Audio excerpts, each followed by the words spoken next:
여러분 반갑습니다. 제가 애터미에 와서 150회 이상 강의를 했는데 강의의 내용은 일이관지 하나로 일관되어 있습니다. 그것은 바로 이 태도라고 하는 겁니다. 태도. 다시 말하면 애터미 사업에서 성공하는데 가장 중요한 것은 학력도 아니고 경력도 아니고 무슨 능력도 아니고 태도, 즉 마음가짐이라고 하는 겁니다. 마음가짐, attitude. 그래서 미국의 이 성공학, attitude, 성공학을 강의하는 이 강사들 그리고 성공 철학자들이 늘 하는 얘기가 attitude is everything 그럽니다. 태도가 전부다. 당신이 어떤 태도를 갖느냐에 따라서 성공이 결정된다. 요 얘기입니다. 그래서 오늘 또 소굴 대신이라고 하는 건데 이것도 역시 어떻게 내 마음가짐을 가져야 될 거냐. 바로 소굴 대신하는 자세를 갖지 않으면 절대로 성공 못합니다. 그보다 먼저 애터미는 단순히 돈 버는 장소로 처음에 출발하지를 않았어요. 평생학습. 지금 세계적으로 선진국들이 하고 있는 게 평생학습이에요. 라이프타임 러닝. 왜 평생학습이 중요하냐면요. 과거 농경시대에는 대학을 졸업하면 그 대학에서 배운 지식 가지고 평생을 잘 먹고 잘 살았어요. 평생을 지식인으로 존경을 받으면서 살았다고요. 과거 일제시대부터 고등고시에 합격을 하면은 최근에 우리나라 사법고시죠. 행정고시, 예무고시 그런 것. 그 고등고시에 20대 합격을 하면은 평생 늙어 죽을 때까지 대접받으면서 잘 살았어요. 또 몇 년 전까지만 하더라도 산업화 시대까지만 하더라도 의사가 되면은 딸 가진 졸부들이 열쇠 3개 들고 쫓아와. 그걸 내가 봤어. 왜냐하면 우리 아들이 한의사거든. 한의대를 졸업하니까 중매쟁이들이 말이지 열쇠 3개씩 들고 줄을 서. 근데 지금은 사법고시 합격해서 변호사가 된다든가 로스쿨 나와서 변호사가 된다든가 또는 의과대학 나와서 닥터가 된다고 해서 그게 평생 존경받고 잘 사는 게 아니에요. 치열한 경쟁이 벌어진단 말이에요. 그러니까 누군가는 그러면 그 직업이 나빠서 그러냐? 그렇지가 않아요. 이제는 어떤 직업을 가졌다는 것 자체가 그 사람의 평생 소득과 평생 존경을 보장해 주지 않는다. 따라서 산업화 시대에는 대학을 졸업하면 평생을 그 지식 가지고 써먹어도 부족함이 없었어요. 그런데 지금은 대학을 졸업해도 또는 어떤 학교를 졸업해도 그 지식을 1년도 써먹지를 못해요. 왜냐하면 새로운 지식이 계속 나오니까. 그래서 선진국에서는 평생학습이라고 합니다. 그래서 우리가 애터미를 출발할 때 애터미를 평생교육, 라이프타임 러닝 또는 컨티뉴어스 러닝의 하나의 문화를 만들자 그렇게 출발을 했어요. 그런데 현재 우리 사회에서 여러 가지 문제가 복잡하게 터지고 있습니다. 그것은 뭐 때문에 그러냐면요. 가장 근본적인 이유는 하나입니다. 그것은 지금까지 우리가 돈을 사람보다 앞세웠기 때문입니다. 돈을 사람보다 앞세웠기 때문이에요. 다시 말하면 사람이 목적이 아니고 어떤 사람의 돈 버는 수단으로 전락했기 때문에 그런 현상이 나타나요. 그래서 이 작년 그리고 금년 우리 리더스 클럽에서 계속 강조된 게 뭐냐 하면은 애터미는 돈 냄새가 아니라 사람 냄새가 나는 기업으로 만들자. 그게 주제였어요. 사람 냄새가 나야지 어떻게 돈 냄새만 풀풀 나면 되느냐. 그래서 애터미의 사원 첫 번째가 영혼을 소중히 여기며 이렇게 딱 되어 있는 거예요. 영혼을 소중히 여긴다는 것은 영혼 그 자체가 인간이기 때문에 사람을 소중히 여긴다 그 말이거든요. 다시 말하면 우리는 사람을, 인간을 자기 목적 달성을 위해서 수단으로 쓰지 않겠다 그런 얘기예요. 그럼 어떻게 했느냐? 동반성장, 윈윈하는 같이 잘 먹고 잘 사는 그런 회사를 만들자. 그게 영혼을 소중히 여기면이에요. 그래서 오늘 또 역시 태도, 소굴 대신에 대해서 강의하려고 하는데 요 소자는 작을 소자니까 굴은 굽힐 굴자입니다. 우리가 굴복한다 할 때 굴자고, 대는 큰 대자, 신은 펼신자입니다. 그러니까 크게 성공하려면은 작은 굽힘이 있어야 된다, 그런 얘기예요. 마치 개구리가 멀리 뛰기 위해서 몸을 뒤로 움츠렸다 뛰는 것처럼 그렇게 하지 않고 뻣뻣하게 있어가지고는 멀리 뛸 수가 없다는 거예요. 바로 보다 멀리, 보다 빨리 목표에 도달하기 위해서는 작은 굽힘을 감수해야 된다. 지금 고사성어입니다. 자, 소굴 대신 말은 조금 굽히고 크게 편다. 왜 이런 말씀을 드리냐 하면은 애터미 사업이 그렇게 쉬운 게 아니에요. 국민들의 인식이 매우 비우호적이에요, 다단계 사업에 대해서. 그래서 비우호적인 것은 뭐 때문에 그러냐? 고정관념 때문에 그렇거든요. 그러면 여러분들이 무엇을 가지고 그걸 혁파해야 되느냐? 작게 굽히고 성공하는 모습을 보여주면 돼요. 그러놓으면 그 사람이 따라오게 돼 있어요. 논리로 이기려고 하지 마세요. 왜냐하면 인간은 고정관념을 바꾸기가 매우 어려워요. 매우 어렵습니다. 이것은 잠욕구영이라는 말과도 똑같습니다. 다시 말하면 잠시 욕됨과 오랫동안의 영화예요. 요 말이 고전에는 많이 나옵니다. 예를 들면 유종원이라는 당송 8대, 당나라 사람인데요, 당송 8대가 중에 하나로 꼽히는 아주 유명한 문인인데, 자기 친구 집에 불이 났다는 소식을 들었어. 그런데 자기 친구 집에 불이 났다는 소식을 듣고 그 친구 학자에게 편지를 썼어. 처음에는 듣고 놀라고, 조금 있다가는 의심스럽게 생각하다가 지금은 매우 기뻐합니다, 이러났어요. 당신에게 위로를 해줄까 하다가 축하하는 편지를 보냅니다. 이게 뭐 똥땅지 같은 편지를 보냈어요. 불이 불나서 집이 다 타버렸는데 축하하는 편지를 보낸 거예요. 근데 그 뒤 학자가 그 편지를 설명해 놨어요. 소굴 대신. 지금 작은 재앙, 작은 화를 딛고 크게 일어설 수 있다, 그렇게 딱 해설을 해놨어요. 그러니까 유종원이라는 대학자가 그런 편지를 보낸 거예요. 지금 이 어려움을 극복하면 당신은 더 크게 성공할 것이다. 마찬가지로 이경동이라는 사람이 왕 옆에 왕 비서였어요. 이 사람이 황해도로 좌철을 당했어. 근데 조선시대 황해도가 문제가 많았답니다. 왜냐하면 거기에 도둑놈들이 많아, 도둑놈들이. 그런데 임금의, 지금 같으면 청와대 비서실에 있다가 지방으로 좌천돼 버린 거예요. 제일 어려운 데로. 사람들이 이경동이 좌천됐다, 그러니까 다른 사람이 뭐라고 썼냐 하면 그건 모르는 소리다. 우리 임금님께서 저 사람의 능력을 테스트해 보려고 가장 어려운 데로 보낸 거다. 그래서 거기서 일을 잘 처리하면 아마 더 크게 쓸 것이다. 다시 말하면 임금님이 소굴 대신을 지금 시험해 보신 것이다, 이렇게 해설이 났어요. 그런 얘기예요. 그러니까 잠시의 어려움을 참고 그것을 바탕으로 노력하면 더 큰 성취를 올릴 수 있다, 이런 얘기. 이런 거죠. 개구리가 이 파리를 잡으려면 이렇게 해야지 뻣뻣이 서서는 못 잡아요. 여기서 튀어 올라서 잡아야 되거든요. 마찬가지 올림픽 100m 스프린트에서도 이렇게 해서 뒤에 이 발판을 팍 차고 나가는 거지, 나는 굽히는 건 싫어, 뻣뻣이 서서 출발할래, 그럼 우승할 수가 없어요. 기록이 좋을 리가 없죠.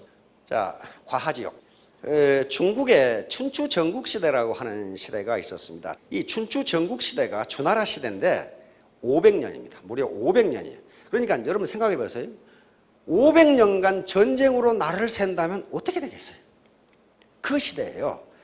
그 시대를 마감한 게 진나라 진시황이라는 사람이에요. 진시황이 천하를 통일해서 여러 제국들이 하나의 대제국으로 통일된 게 진나라입니다. 그런데 500년간 다투어서 천하를 통일했는데 망하는 것은 15년 만에 망해버렸어. 그러니까 어떤 성공하는 데는 오랜 시간이 걸리지만은 망하는 데는 그렇게 많은 시간이 안 걸려요. 그래서 바로 차가운 머리, 냉철한 이성과 따뜻한 가슴이 필요하다는 거예요. 따뜻한 가슴이 없었어요. 이 진시황은 냉철한 이성은 있었습니다. 다시 말하면 말 위에서 나라를 얻을 수는 있지만 말 위에서 다스릴 수는 없어요. 칼로 나라를 얻을 수는 있는데 칼로 나라를 다스리지가 않습니다. 칼로 다스리면 누가 일어나요? 민중이 일어납니다. 민중이. 그래서 15년 만에 망해버렸어요. 그래서 천하가 지금은 이제 다시 주인이 없어져 버렸어요. 이제 천하의 주인 자리를 놓고 영웅호걸들이 각지에서 일어납니다. 그 중에 대표적인 사람이 바로 황후라는 사람이고, 그 다음에 찌질이 2% 부족한 유방이라는 사람이에요. 근데 결국은 유방이 이겨서 한나라 한고조가 되고 한나라를 세웁니다. 그런데 황후하고 유방은 게임이 되지는 않아요. 황후는 대대로 초나라의 장수 집안이고 귀족 집안이에요. 거기다가 그 황후의 힘을 역발상 기계세라고 그랬어요. 산을 뽑아버릴 힘과 천하를 뒤덮어버릴 그런 기계를 가지고 있는 장수가 황후 장수였어요. 유방은 한나라를 세운 한고조인데 한나라 때 써진 사기에도 그 어머니 아버지 이름이 없어. 이름이 있기는 있는데 할매, 할아버지 그렇게 써놓은 거예요. 우리 같으면.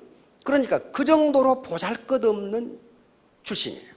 그것도 황후는 그 당시에 초나라 장수였고 유방은 우리나라 같으면 면석이 정도, 면장 정도 요 정도 하고 있었는데 어떻게 유방이 이겼냐 말이에요. 그것은 딱 한 가지예요. 황후는 자기가 너무 똑똑했기 때문에 다른 사람 똑똑한 것을 인정하지를 않아. 지가 잘 똑똑해. 그리고 다른 사람 말을 듣지를 않아. 유방은 지가 2% 부족하니까 다 털어. 지가 자기를 알아. 그래서 이긴 거예요. 자, 이제 의사결정 선택입니다. 여러분들이 의사결정은 반드시 선택을 의미하는데 선택은 어느 하나의 희생을 의미합니다. 결코 두 가지를 다 가질 수 없어요. 돈과 명예, 권력을 동시에 가지려고 하면 반드시 패가 망신해요. 다시 말하면 어느 하나를 가지면 어느 하나는 반드시 포기해야 돼요. 다시 말하면 의사결정이라는 것은요, 요거예요. 이쪽으로 가기로 했다면 이쪽 경치는 포기해야 돼요. 두 개를 다 볼 수가 없어요. 따라서 이게 옛날에 어떤 왕국의 임금님이 학자들한테 이놈의 세상에 무슨 놈의 책이 이렇게 많느냐 말이야. 내가 바빠 죽겠으니까 그 책을 한 권으로 줄여라. 그래서 한 권으로 줄여서 갖다 드렸더니 읽으려고 보니까 그것도 시간이 많이 걸려요. 그래서 이 한 권을 한 줄로 줄여라. 세상에 있는 모든 책을 한 줄로 줄여라. 그래서 학자들이 가져온 게 요거예요. 한 줄로 줄인 게 Nothing is free in the world. 세상에 공짜는 없다. 요게요. 세상에 공짜는 없다. 이게 기회비용입니다. 하나를 얻으면 하나를 버려야 됩니다. 그러지 않고 두 개를 다 가질 수가 없어요. 다시 말하면 고등학생이 공부를 할 것이냐 데이트를 할 것이냐. 데이트를 한다면 공부할 수 있는 기회는 포기해야 돼요. 공부를 한다면 데이트하는 기회는 포기해야 됩니다. 그래야지 데이트하면서 책 가지고 공부한다? 그거 잘 안 돼요. 반드시 하나를 얻으면 하나는 포기해야 된다. 이게 기회비용이라는 개념이에요. 요게 이렇게 되고 싶으면 공짜로 안 된다 그런 말이에요. 요런 과정을 거쳐서 팔딱 뛰게 돼 있단 말이죠. 다이어트도 공짜로 되는 게 아니라 반드시 뭔가 어떤 기회를 상실해야 돼. 포기해야 돼. 먹는 기쁨을 포기하든가 TV 보는 시간을 줄이고 운동하든가 뭔가 하나를 포기해야 돼요. 애터미 사업에서도 마찬가지예요. 반드시 소득에는 즉 자기에게 들어오는 인풋이 있으면 아웃풋이 있어요. 하나만 있을 수가 없어요. 그러니까 애터미 사업에서 얻을 수 있는 게 요겁니다. 생계소득이라든가 경제적 자유, 폭넓은 인간관계 유지, 봉사, 기여, 자아실현, 그리고 리더십 발휘, 강의 기회, 또는 노후 준비, 국내 여행, 또는 당당함, 돈이 있으면 당당합니다. 자신감. 이런 것들이 효과예요. 이펙티브니스라고 하는 거예요. 또는 베네핏이라고 하는 거예요. 내가 애터미 사업에서 얻을 수 있는 거예요. 그러니까 월천댁이라는 것을 내가 얻을 수 있는 가치라고 보면 그게 공짜로 안 된다 그런 말이에요. 여기 좌측에 반드시 비용을 투입해야 돼요. 뭔가를 희생해야 돼요. 희생하지 않고 오른쪽 것이 나올 수가 없어요. 희생이 뭡니까? 체면, 자존심, 위신, 속상함. 속이 있는 대로 상할 수가 있어요. 그게 코스트예요. 그 다음에 시간, 취미생활, 늦잠 자는 것도 참 기분 좋은 일이거든요. 근데 그게 포기해야 된다고. 여가를 활용하는 거. 그 다음에 TV 시청이라든가 여행도 제한을 해야 돼요. 노는 거 다 놀고 오른쪽 못합니다. 그 다음에 반대, 가족이 제일 세게 반대. 그 다음에 친구, 친인척. 그 다음에 노력 투입, 육체적 피곤함. 그리고 귀찮음, 인간관계. 이런 것들이 코스트고 이 코스트를 지불할 때만 오른쪽에 베네핏이 나온다. 어떤 혜택이 나와요. 그런데 문제는 이제 어디에 있냐면은 모든 개인이 이것을 어떻게 평가하느냐에 따라서 선택이 달라져요. 개인은 전부 다 자기 효용 함수를 가지고 있기 때문에 만약에 어떤 사람이 이것이 이것보다 크다 이렇게 되면은 사업을 할 겁니다. 이것이 똑같다 그러면 할까 말까. 만약에 이것이 더 크다고 생각하는 사람은 절대로 안 해요. 체면, 자존심, 속상함이 훨씬 큰 가치가 있다 하는 사람은 절대로 하지 않는다. 그러나 그것보다 노후 준비라든가 당당함이라든가 그 다음에 사회에 봉사하고 기여하는 것이 훨씬 가치가 있다 라고 생각하는 사람은 이것도 크게 가치. 이게 전부 다 어떤 정량적으로 측정할 수 있는 게 아니고 개인의 효용함수 속에서 정성적으로, 다시 말하면 퀀티티브, 정성적으로 질적으로 측정을 해야 되기 때문에 어떤 것이 크다 이야기할 수가 없어요. 자, 얼마 전에 MBC 텔레비전에서 어떤 펀드 설계자가 나와가지고 지금 상당한 이 중견기업의 부장의 평생이 어떻게 될 것인지를 평생 이 재무 설계를 하는 프로그램이 나왔어요.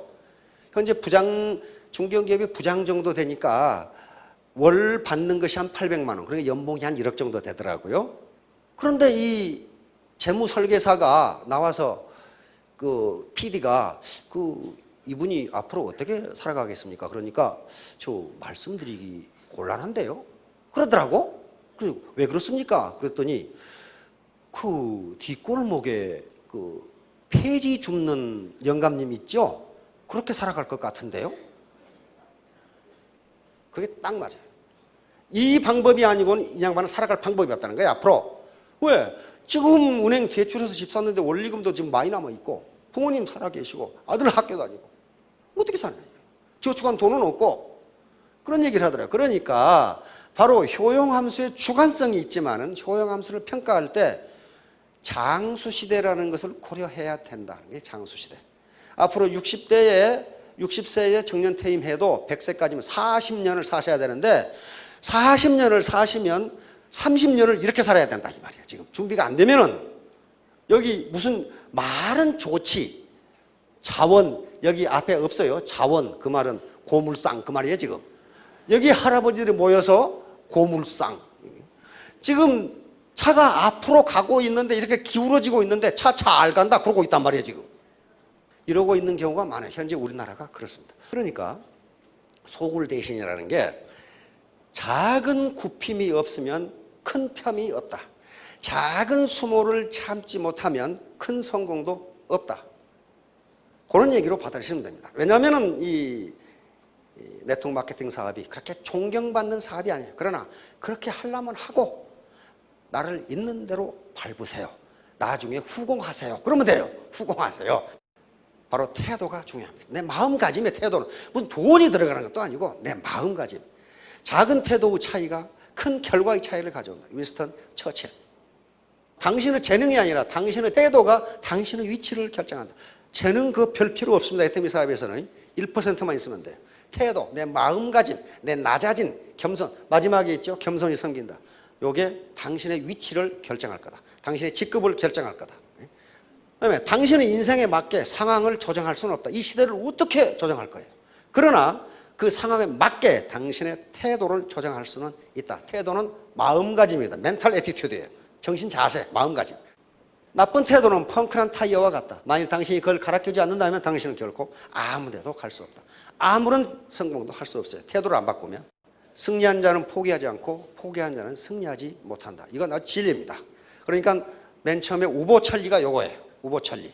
계속 꾸역꾸역 하다 보면 천리를 갈 수 있다. 월천댁이 될 수 있다. 마지막으로 애티튜드. 영어 알파벳 순으로 하면 전부 합해놓으면 100점이 됩니다. 그런데 여러분들의 능력은 1%입니다. 1%만 있으면 돼요. 나머지는 전부 태도와 관련되는 것이고 이걸 합하면 100점이 되고 신사숙녀가 됩니다. 신사숙녀가 되면 반드시 성공하실 겁니다. 다른 거 없어요. 성공하는 사람은 리치, 부자라고 할 수도 있고 레비뉴, 소득이라고 할 수 있습니다. 멋있는 사람이 성공한다. 멋있는 사람이 부자가 된다. 자, 3년 후, 5년 후에 전부 크게 성공하시기 바랍니다. 감사합니다.